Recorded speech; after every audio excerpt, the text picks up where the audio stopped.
Angel. Hello, Angel. Oh, good morning. How are you? Great.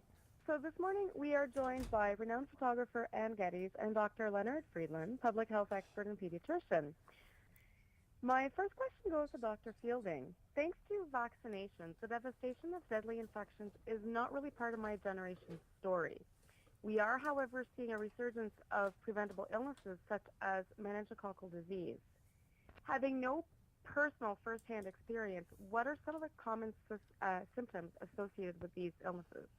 Yes, good morning. So we're talking today about meningococcal disease, which is an infection caused by a bacteria. I should say that this infection is relatively rare, yet it can be absolutely devastating, and it's unpredictable who will be impacted. And there is a peak of meningococcal disease in adolescents and young adults. And it can start off as just a child might think that they have a common cold with a flu or a headache type of illness. But very, very rapidly, within hours, it can lead to overwhelming infection where children and young adults end up in the hospital, in an ICU, and on life support. Fatality rates can range anywhere from 10 to 15% among adolescents and young adults.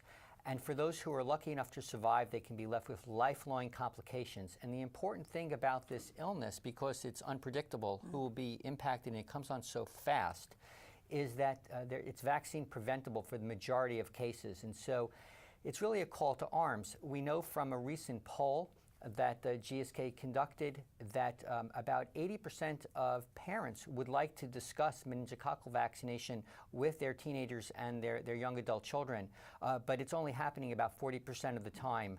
So there's opportunities to make sure that everybody is protected with a vaccine preventable infection, and now's the time to do it as we head into the summer and families have time to sort of regroup and think about what's coming up. Now, why are these infections so deadly? This bacteria is just very, very aggressive, and it can cause severe disease very, very quickly. But through really breakthrough science, we have vaccines now that can prevent these infections. And so it's vaccine preventable, and vaccines for meningococcal disease have been recommended since the mid-2000s in the United States, but we still need to be certain that everybody's being vaccinated. Now, Anne, who's here with me today, has taken pictures and photographs of children who have survived meningococcal disease, and our pictures show the devastation that this disease can have on people. Yeah, exactly. I had the great privilege of photographing 15 survivors of meningococcal disease last year, and many of them had lost limbs, had terrible damage to their bodies, and I got to meet the families as well, because behind every survivor of meningococcal disease or every victim is a family as well, which is really, really important to point out. I can't stress enough that you need to check with your doctor to make sure your child's vaccinations are up to date. Absolutely. Now, Anne, what was your goal in capturing the survivors and their families of those who have, and for the families of those who've lost someone to this disease? That's a very good question. When I was first asked to do this series, I thought I'll bring my 30 years of experience as being a photographer, but I'm also a mother, and I was a little bit hesitant at the beginning because of the devastation that this disease has caused to so many of these young people. But it was one of the most inspiring projects I've done in my whole career, just to meet these young people, see how they're coping with life, their positive attitude, and to meet the families and hear their stories was such a privilege.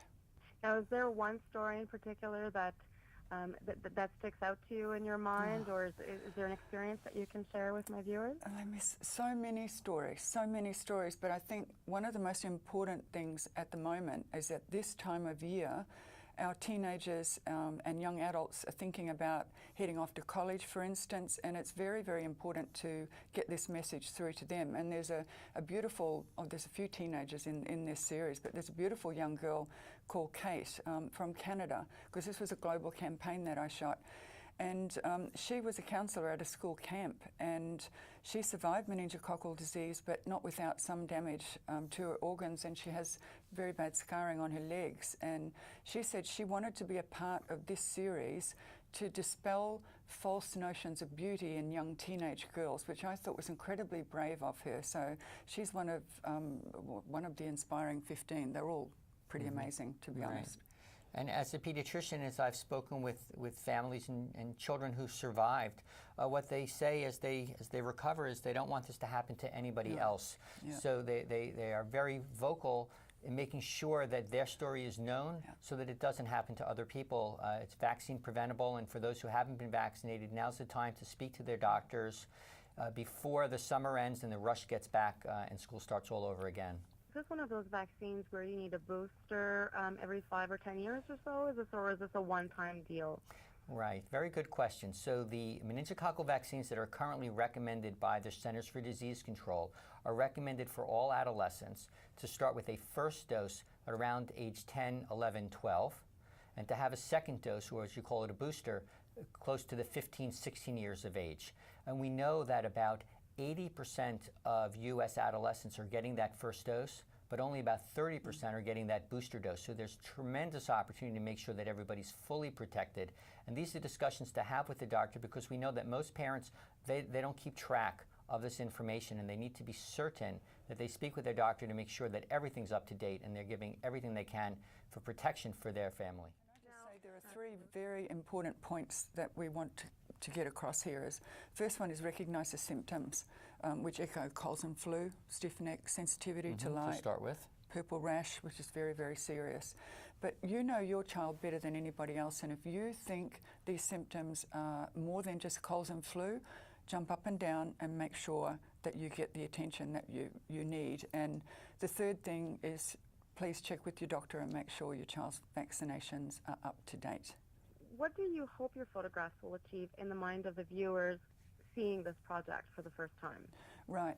Well, for me, I consider myself a visual storyteller, and this was such a gift to me as a photographer, because when you're photographing young people who, some of them have lost all of their limbs, you've already got that visual connection, and any parent looking at any of these images must surely be moved to action, and that was the message that I wanted to get across. They're pretty incredible, these survivors, and so brave of the families to put them forward, to spread this message, which is what we're continuing to do here. It's such an important topic as well. Now, you do a lot of other philanthropy work. I've seen some of your other projects. What does that bring to you as a photographer, other than sharing the message of how important these causes are? Well, as I said, I consider myself a global advocate for children.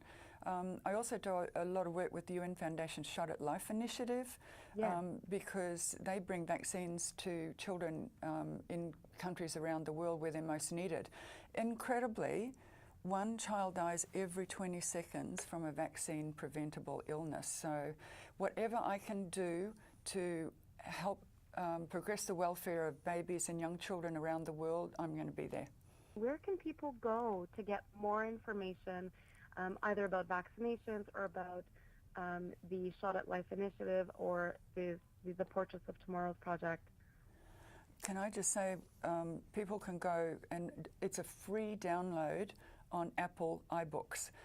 You can see the Protecting Our Tomorrows campaign, which is the 15 images of the survivors. You can read about the family stories and what you can do to prevent meningococcal disease. Right, and then in addition, for vaccines more in general, or meningococcal vaccines specifically, two sources I'd recommend. Number one, speak to your doctor. They have fantastic advice, and advice specifically for you and your family. And then also the Centers for Disease Control at the website cdc.gov. Fantastic resource all about vaccines, vaccine preventable illnesses, and what's recommended for you and your child and your family. That's great. Thank you. Now, I'm from Canada. Is this information relevant internationally, or are there any other resources that other people can access as well? Right. So in general, the information is appropriate for citizens of Canada, but in addition, there are very specific recommendations for each country, and so that's where you need to speak to your doctor and be certain what's appropriate for there. But the general background information is appropriate at the CDC website. That's perfect. Well, thank you so much for you both. And I look forward to meeting you this summer in New York at Blogger Bash. Oh, yes, yes. Yeah. And Dr. Fielding, I really thank you for joining us today and for answering these important questions. Thank you. Thank you. Thank you. Have a great day.